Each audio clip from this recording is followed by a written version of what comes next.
The U.S. president has been pushing to mediate a truce in the Ukraine conflict. U.S. President Donald Trump says he would like to see an agreement with Russia that would put an end to the hostilities in Ukraine.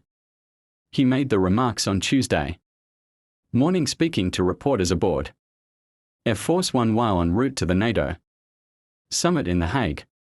Asked how he would react if the summit's final declaration includes language condemning Russia, Trump said, "I'll have to take a look at it.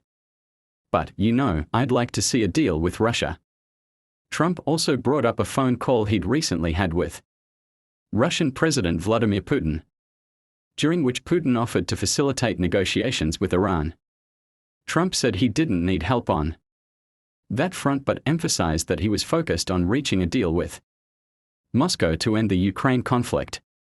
Since returning to office in January, Trump has sought to restore ties with Russia that had been largely severed under his predecessor, Joe Biden.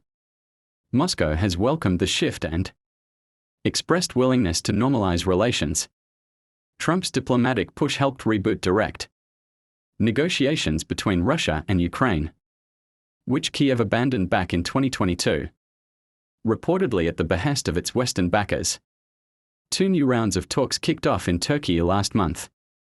As a result, the two sides have conducted a series of prisoner exchanges based on an agreement that Moscow and Kiev reached during the second round of direct talks on June 2. Humanitarian exchanges carried out since those negotiations have also included repatriation of the remains of slain soldiers. Russia has returned the remains of over 6,000 Ukrainian troops and received 59 in return. The sides also exchanged draft memorandums outlining their respective visions of a roadmap toward a peace deal. Despite the talks, Kiev has ramped up attacks on Russian territory, including drone strikes on airbases, while recent acts of railway sabotage in Russia's Bryansk and Kursk regions have claimed the lives of 7 people and left scores injured. Moscow has accused Kiev of attempting to undermine negotiations. Trump has voiced frustration with both sides, warning that Washington could impose sanctions on both Russia and Ukraine if the conflict does not come to an end. He has thus far resisted pressure from European leaders to impose new punitive measures on Moscow, saying that levying new restrictions could jeopardize peace talks.